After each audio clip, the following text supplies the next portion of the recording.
the investor part of it, I just wanted to talk a little bit about how we were able to develop and grow a lot more because of that. Especially you and I, when we were in the first investor meeting, and we were basically offered some sort of funding. And we were just like, you didn't take it? Said no. Actually, I did not. Well, I guess I kind of knew that. Yeah, they were. Yeah, no, they were very interested in offering us funding. So the investors that met with us, their boss was some huge oil guy. Okay. Lots of money in he's a billionaire. Yep. Over in Alberta area. Yep. And they were willing to talk about offering us funding for whatever we needed, and we were just kind of like and really it wasn't even like a hesitation. Yeah. But I think part of that is because we had a game plan. We knew what. That was the biggest thing. We had the game plan.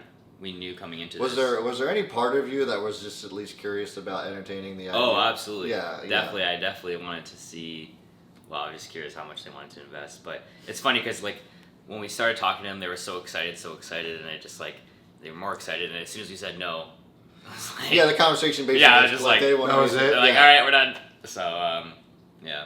I mean, it is what it is, but like it was a cool experience. And then when the three of us, went to the second set of investors, that was probably for me the highlight of the week. I think 100%. Because the three of us were able to kind of tag team it a little bit.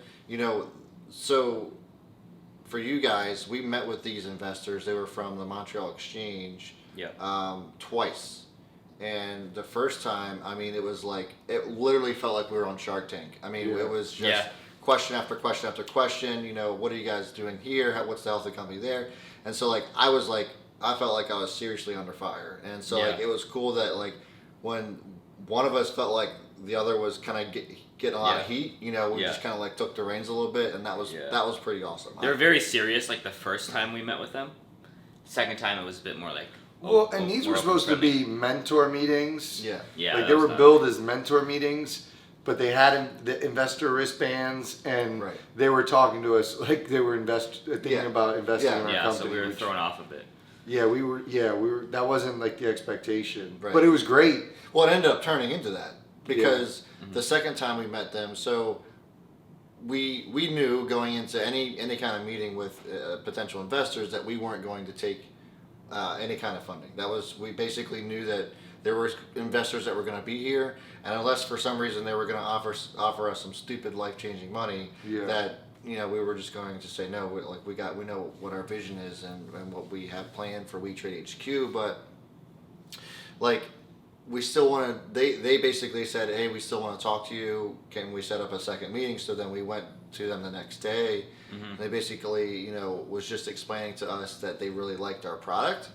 And he mentioned acquisition a couple times. Like they were interested in acquiring us, basically because they saw the value in just the community itself. That's what they like the most. Yeah, and I think for people, especially institutional traders, they don't have much to go off of when getting like investor sentiment. And so the value that they saw in us was like being able to understand like how people are feeling about X company or X industry, and trying to like measure the climate for that, because I mean that's part of their due diligence, and so that's where they saw the value in us. And really, it was a much different dynamic. The first meeting it was like Shark Tank, like I'm talking to Mark Cuban over there. But then like the second time, it was like, okay, we're just friends now. Like, let me just, and it was really cool that they were giving us like some advice on like where they felt like we could play through our strengths as far as the community goes, our platform, and it was really like encouraging for me, and I know it was for you too, of just getting that affirmation that like we're actually on to something. So I have a question for you guys that I didn't ask. Sure. If I wasn't there, you sat down with those guys, would you have taken the second meeting? Because we had the conversation where I was like, we should just take the second meeting. We did. So I was actually nervous about taking the second, because so probably not. I would say probably not. Only because I would have said yes. I would have pushed back on that and said yes. Let's do the second meeting. Maybe, but the thing was, the reason I was like so hesitant to taking the second meeting was because I thought that they were going to be like, here we want to be a part of your company, and it's, in the form of funding, and take obviously a percentage of the company or whatever. So like for me, my initial thoughts were I don't want to take that meeting because I feel like it's just gonna be wasting my time. Yeah. Because I thought that that's what they were going to do, and then it ended up turning out that wasn't. Which we all thought they were going to do that too. Yeah, yeah. Me too. Yeah. Yeah. We weren't expecting that. How that second conversation went, we weren't expecting it at all. We thought Yeah. they're going to give us money or invest money. Yeah, and going into that, we all had that same assumption, and so we just knew that we were going to go into it and take it as a learning experience instead of Yeah. me thinking that it was going to be a waste of time.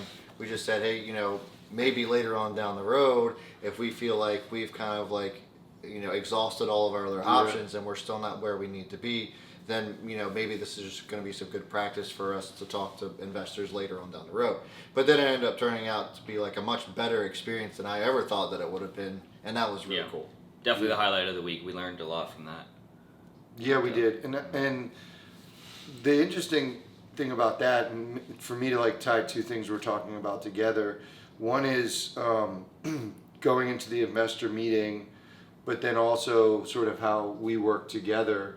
That was sort of an interesting case study. Yeah. And I think there was a lot of value and a lot of learning opportunities there where I thought we saw success in those investor meetings. Again, going back to the point, it's like there's a bunch of businesses that they could have sat down with and they could have been like, yeah. I think there was huge value in the fact that they saw three guys who were just normal guys who had a great idea. And he even said a couple times, like, it's just friends. Let's just talk as friends, right? Yeah, super cool. There had to be an element of like, they seemed like us, just a little bit older, a little bit further along, like in general. And so I think that a lot of times what gets missed with these things, like some things we had to our advantage was we had clear understanding of what our roles were, so we could talk about that, and there was never really stepping on each other's toes. Right. No. We had clear objective. We all were like, okay, and all in our minds we knew there was no chance we were going to end that with, we're going to do any investment. Yep. And for us, that made it so much easier, at least for me, it made it so much easier for us to have that conversation. Mm-hmm. And when you're having these, it almost relieved all the pressure and allowed us just to talk, to be confident. Yeah. And I would argue that the fact that we were able to, it wasn't we need something from them, it was they found something interesting to us, and they did provide us value for knowledge. Oh, yeah. And so it was a mutual exchange of information, and it wasn't somebody had a higher ground. Right. And I think that in turn also gave us more value, because when I watch people, it's almost like they're trying to sell their business. We weren't trying to sell our business. No. We were giving them information about our business, and then they were coming back to us. They were almost trying to sell us on what our business could be. And that's the ultimate negotiating position, where you don't 100%. need something, and so the value, who knows how that's going to reap benefits down the road for us. Right. Well, and they're another source or another resource that we can reach out to now. Yeah. I mean, we're on their radar. Well, and he was very like, if you guys need anything, you want us to like check back up on you. Yeah. Feel free to reach back out to us. That I thought was really cool too. That was cool, yeah. For people to be part of, an exchange, the Montreal Exchange, which if you guys don't know is basically the New York Exchange in Canada. Yep. And it was just really cool, I thought. If we could do that up here, then I feel like we could also do it down in the States. Down in the States, that'd be... I think it would be an amazing opportunity if we could find somebody down there.